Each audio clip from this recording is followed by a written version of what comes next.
అనుకుంటున్నాం మేమందరం. సో ఒక మంచి పని చేయడానికి బ్లడ్ బ్రీడ్ ఇలాంటివి అవసరం లేదండి. కపిల్ దేవ్ కి ఏ బ్యాక్గ్రౌండ్ ఉందని మనకి వరల్డ్ కప్ సింగిల్ హ్యాండ్ తో ఇప్పించాడు ఆ రోజుల్లో. సచిన్ టెండూల్కర్ కి ఏ బ్యాక్గ్రౌండ్ ఉందండి, ఏ బ్లడ్ ఉంది, ఏ బ్యాక్గ్రౌండ్ ఉంది. ఇప్పుడు ప్రెసెంట్ కోహ్లీ ప్రపంచం అంతా మారు మోగిపోతుంది విరాట్ కోహ్లీ గురించి. ఆయనకి ఏ బ్యాక్గ్రౌండ్ ఉంది, ఏ వంశం అయింది, ఇట్లాంటి మాటలు నమ్మకండి దయచేసి. అబ్దుల్ కలాం లాంటి గొప్ప వ్యక్తులు ఉన్నారు మన దేశంలో. ఏ బ్లడ్ బ్రీడ్ ఉంటేనో ఆ రేంజ్ కి వెళ్తామన్నటువంటి మాటలు ఇంకా దయచేసి నమ్మకండి. కులాలు, మతాలు, బ్లడ్, బ్రీడ్, తొక్క, తోటకూర ఇలాంటివి తీవ్రంగా ఖండించండి. ఏ కులం వాడైనా సరే టాప్ పొజిషన్ కి వెళ్ళొచ్చండి. కష్టపడాలి, మంచితనం ఉండాలి, నిస్వార్థం ఉండాలి, నిస్వార్థంగా కష్టపడాలి, అంతే.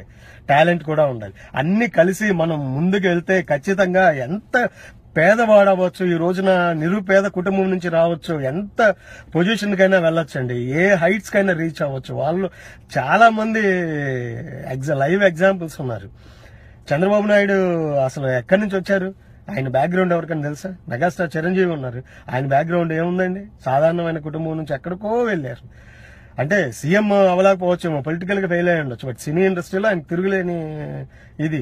అలాంటి వాళ్ళు చాలా మంది ఉన్నారు దేశంలో. మనం చెప్పుకోదగిన నాయకులు అవ్వచ్చు, సినిమా వాళ్ళు అవ్వచ్చు, క్రికెటర్స్ అవ్వచ్చు, ప్రతి ఇండస్ట్రీలో ఉన్నారు. వాళ్ళకి ఏ బ్యాక్గ్రౌండ్ లేదు, ఏ వంశము లేదు. సో దయచేసి అలాంటి మాటల్ని తీవ్రంగా ఖండించండి. నేనైతే ఖచ్చితంగా తీవ్రంగా ఖండిస్తున్నాను అలాంటి మాటలను మాత్రం. సో ఒక పెద్ద పొజిషన్ లో ఉండి అలాంటి మాటలు మాట్లాడటం అనేది చాలా నిజంగా బాధతో కూడుకునే వ్యవహారం అది. సో అలాగే అదే నిజమైతే ఒక ఇంట్లో అంటే బ్లడ్, బ్రీడ్, వంశం ఇలాంటి నిజమైతే, నిజంగా ఒక ఇంట్లో 10 మంది ఉంటే ఆ వంశంకు సంబంధించిన వాళ్ళు, ఆ వంశంలో అందరూ ఆ బ్లడ్ వాళ్ళే కాబట్టి టాప్ పొజిషన్ లో ఉండాలి. ఉంటున్నారా అండి?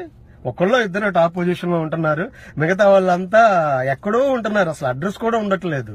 సో దయచేసి అలాంటి నమ్మకండి. మనం ఎక్కడి నుంచి వచ్చినా పర్లేదు, కష్టపడే మెంటాలిటీ ఉండి మంచితనంతో ఉన్న మెంటాలిటీ ఉంటే ఖచ్చితంగా మనం ఏ హైట్స్ కైనా రీచ్ అవుతాం. మళ్ళీ చెప్తున్నాను. సో జనసేన సైనికులందరూ దీన్నే నమ్మండి, దీన్నే ఫాలో అవ్వండి. మనం ఇదే నమ్మి ముందుకు వెళ్దాం. సో దయచేసి మనం ఇలాంటి మంచి రాజకీయాలు ముందు ఇంకా బాగా చేద్దాం, అందరం కష్టపడదాం. మన నాయకుడి పవన్ కళ్యాణ్ గారి మార్గంలో, ఆయన రూట్ లో మనం కూడా నడుస్తూ మంచి పేరు తెచ్చుకుందాం, మన పార్టీకి మంచి పేరు తెద్దాం. ప్రజలు కూడా మనల్ని మెచ్చుకునేలాగా, మనల్ని తిట్టుకోకుండా మంచి పనులు చేద్దాం. సో జై హింద్, జై జనసేన. ఏంటండి, వీడియో నచ్చిందా? అయితే ఓ లైక్ వేసుకోండి, లేదంటే ఓ కామెంట్ చేయండి. ఎప్పటికప్పుడు మా వీడియోస్ చూడాలంటే సబ్స్క్రైబ్ చేసుకోండి.